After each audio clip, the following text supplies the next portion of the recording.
मराठा समाजाला ओबीसी प्रवर्गातून आरक्षण भेटावं यासाठी मनोज जरांगे पाटील आक्रमक झालेले आहेत।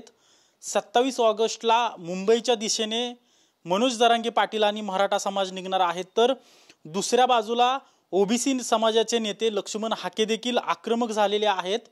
संपूर्ण समाजाची 4 तारखेला त्यांनी बैठक देखील बोलवल्याचं ते सांगतायत। नेमकी कुठे ही बैठक होणार आहे आणि कशासाठी ही बैठक बोलवलेली आहे? महाराष्ट्रातल्या काही मोजक्या ओबीसींच्या नेत्यांची बैठक आम्ही मुंबईला 4 तारखेला बोलवलेली आहे आणि आम्ही 15 तारखेला पुण्याच्या रस्त्यावरती या महाराष्ट्रामधल्या ज्या काही ओबीसी प्रवर्गात, व्हीजेएनटी प्रवर्गात, एसबीसी प्रवर्गात ज्या म्हणून जाती येतात त्या सर्व जातींना पुण्याच्या रस्त्यावरती 15 जुलैला उतरवणार आहोत। अधिवेशनाच्या अगोदर उतरवणार आहोत आणि मनोज जरांगेंची ही जी काही मागणी आहे, बेकायदा मागणी आहे, ओबीसीचं आरक्षण उद्ध्वस्त करणारी मागणी आहे, या मागणीला आम्ही जीवाच्या शेवटच्या क्षणापर्यंत कडाडून विरोध करू। कुठल्याही परिस्थितीमध्ये आम्ही ओबीसीमध्ये मराठा समाजाच्या समावेशाला कडाडून विरोध करू। खासदार शोभा बच्चावन यांनी मनोज जरांगे पाटील यांची भेट घेतलेली आहे आणि मराठा समाजाचे जे आरक्षणाची मागणी आहे त्यासोबत इतर मागण्यांचा जो आहे आवाज तो संसदेत उठवला जाईल असा शब्द दिलेला आहे। तुमच्या असे कुठले खासदार आमदार संपर्कात आहेत का किंवा काही शब्द दिलेले आहेत? जे खासदार आणि आमदार आणि ज्या पक्षाचे प्रमुख माणसं जरांगे पाटलांना भेटतायत त्याची यादी आम्ही तयार करत आहोत।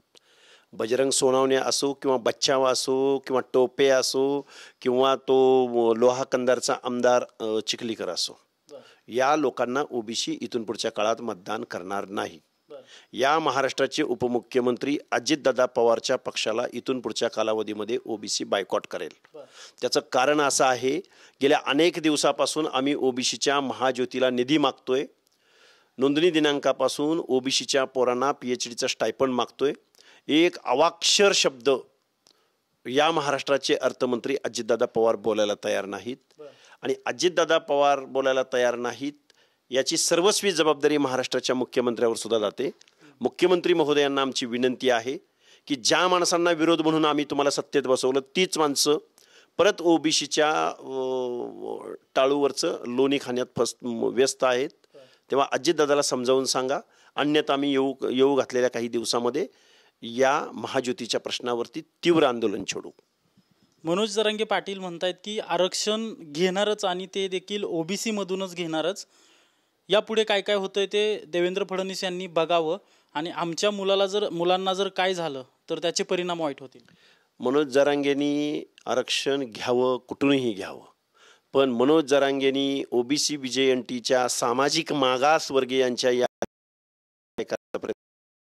महाराष्ट्रातला ओबीसी जशाच तसं उत्तर या जरांगेला देईल। 27 ऑगस्टला मनोज जरांगे पाटील मुंबईला निघतायत, तुमची काय भूमिका असणार आहे? हे बघा, येऊ घातलेल्या 15 तारखेला आम्ही पुण्याच्या रस्त्यावरती 18 पगड जाती उतरत आहोत। त्यानंतर आमची संघर्ष यात्रा माळेगावच्या खंडोबा देवस्थानाला नांदेड जिल्ह्यातल्या अभिवादन करेल आणि मुंबईच्या दिशेने निघेल। एका बाजूला मनोज जरांगे पाटील म्हणतात की आरक्षण घेणार आणि ते ओबीसी मधूनच घेणार, दुसऱ्या बाजूला तुम्ही म्हणताय की कुठल्याही परिस्थितीत ओबीसीच्या आरक्षणाला धक्का लागू देणार नाही। ही लढाई नेमकी कुठपर्यंत जाणार आहे किंवा यातून तोडगा कसा निघू शकतो? राजकीय पुढाऱ्यांनी पुढं आलं पाहिजे, मुख्यमंत्र्यांनी पुढं आलं पाहिजे, सामाजिक मागासवर्गीय, लोकशाही, सोशल जस्टिस यावर खरं कधीतरी इथल्या जनतेला समजावून सांगितलं पाहिजे। मताच्या राजकारणासाठी आणि निवडणुकांच्या राजकारणासाठी तुम्ही ओबीसींचा गळा घोटू नका। ओबीसी आत्ता कुठंतरी सिव्हिलायझेशनच्या प्रक्रियेमध्ये पुढे यायला लागलाय, ह्या गोष्टी आम्ही होऊ देणार नाहीत। ओबीसीच्या लेकरांना आता कळतंय कायदा कुणाच्या बाजूने आहे, सामाजिक मागास म्हणजे काय, आर्थिक मागास म्हणजे काय, जरांगेंच्या मागण्याबरोबर की चूक हे ओबीसींना कळून चुकलेलं आहे। महाराष्ट्रातल्या तमाम जातीमधल्या अध्यक्षांचे फोन मला येत आहेत, रस्त्यावर उतरण्याची आम्ही तयारी पुण्यामध्ये करू आणि मग जरांगे तिकडून निघाले की आम्ही महाराष्ट्रामध्ये ओबीसीचा वनवा पेटवू। अजित पवारांवर तुम्ही वारंवार टीका करत असता, माळेगावच्या सभासदांनी अजित पवारांच्या पॅनलला मतदान करू नका अशा प्रकारचं तुम्ही आवाहन केलं होतं, मात्र अजित पवारांनी त्या ठिकाणी मोठ्या प्रमाणात विजय मिळवलेला आहे। अजितदादा पवारांचा विजय हा 20,000 रुपये 20,000 रुपयापासून ते 50,000 1 लाख रुपयापर्यंत सभासदांचा रेट काढलेला होता, कारण मी त्या भागामध्ये फिरतो.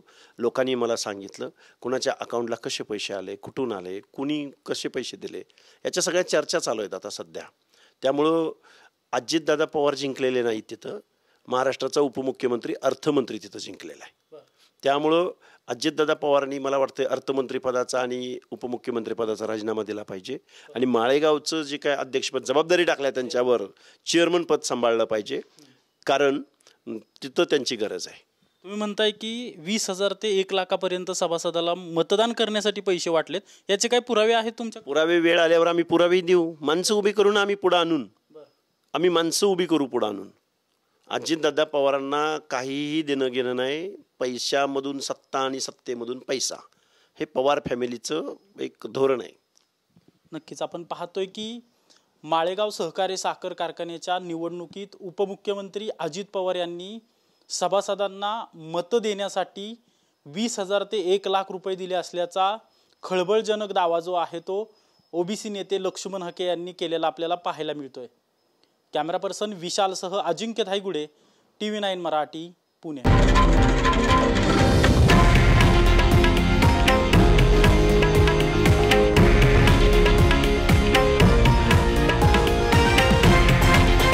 हे आहे देशातील नंबर 1 न्यूज नेटवर्क आणि आपण पाहत आहात TV9 मराठी, एकमेव.